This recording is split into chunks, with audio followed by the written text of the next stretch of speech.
Welcome to One Baha'i, that show where, I just sit back and share a few personal thoughts about the Baha'i faith. It's nothing official, it's just me, one individual, one Baha'i. So the other day I was thinking about, days. And I was thinking about the makeup of a day. What constitutes a day, that 24-hour period? And I realized for most of my life, a day would begin when I would wake up in the morning.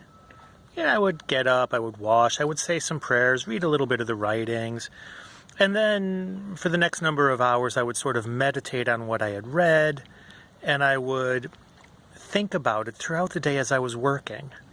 And then I would eventually come home, spend some time with my family, dinner, maybe study the writings a little bit, wash up, read a bit of the writings again, say some prayers, and go to sleep. And that would be the end of my day.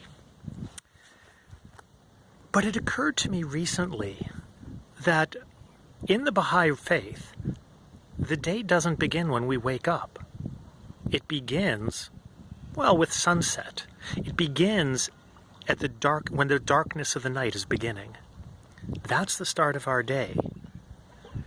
And I was wondering what the implications of that were. Now, there's the obvious where we are moving from darkness to light. This is a fairly obvious metaphor. Obviously, it talks about our life. We move from the darkness of ignorance into the light of knowledge. But I was wondering, what other implications does it have?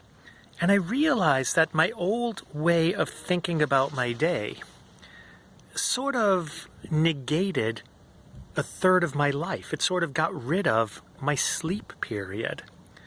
My day would begin with waking up. It would end with going to sleep. Boom, I was finished. Oh, wow. Sorry, I'm sitting at the water here, and I just saw a seal swim by. So beautiful. I wonder if he's going to come up. If he is, I'll try to show you. Anyways, I was thinking about that, and I realized that the Baha'i calendar, starting at sunset the way that it does, changes this. It puts our sleep cycle in the middle of our day.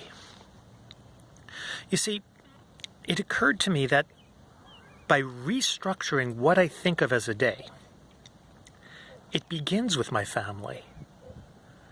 Because usually at sunset I'm home with my family and we're talking. So my day begins with my family. And it begins with us reflecting on the last number of hours, sharing our thoughts, sharing our insights, looking to the writings for guidance, maybe studying a little bit. And then we say prayers. Sorry, I'm just totally captivated by these seals. There's seals around here this morning. Oh, no, that was actually an otter. Could tell by his tail. Anyways, it occurred to me that it begins with my family.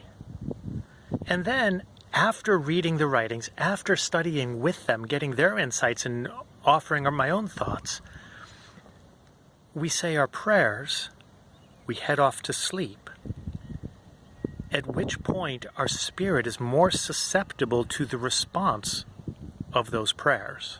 It's a very mystical time, sleep, and I don't think we would do well to ignore it at all. And then we wake up and we say our prayers again. We study the writings again. So our sleep period is bracketed by the writings, by the sacred. And we can use the inspiration that we received while we were asleep to move forward into our day.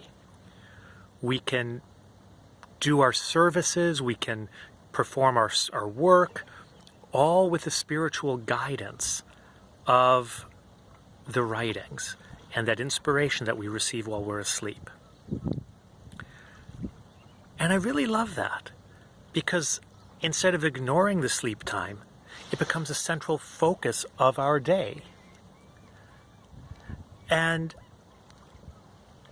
I wonder if that's part of the reason for the day beginning at sunset.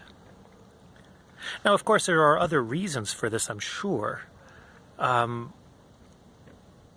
it's also a metaphor for our life. We begin with our family. We move from the darkness of the womb into our family life, and then we pass away. And death has often been likened to sleep.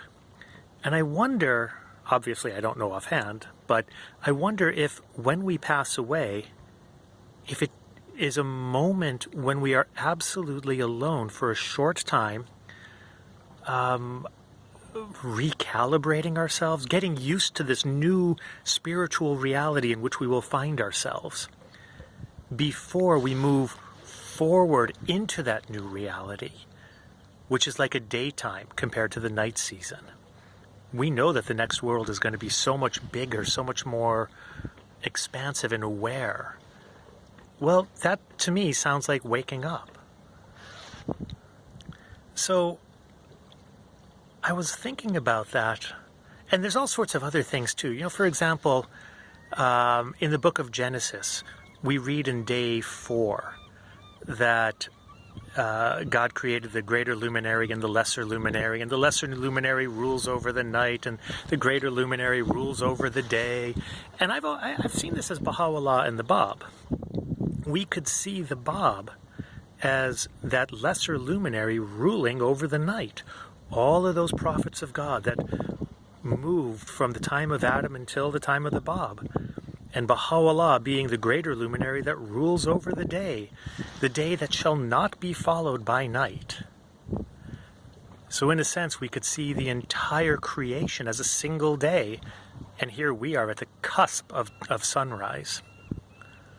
Anyways, I was just thinking about these implications of the day starting at sunset. And I would love to hear your thoughts on it too. It's really intrigued me. And I just find it fascinating. I'll tell you, reading the dawn prayer, I have wakened in thy shelter, O my God, has taken on a new light since I started thinking about this. So anyways, if you enjoy this talk, well, thank you very much. Please hit the like. And I'd love to read your thoughts about it too. So just add them in the comments. Thank you very much. We'll talk next time.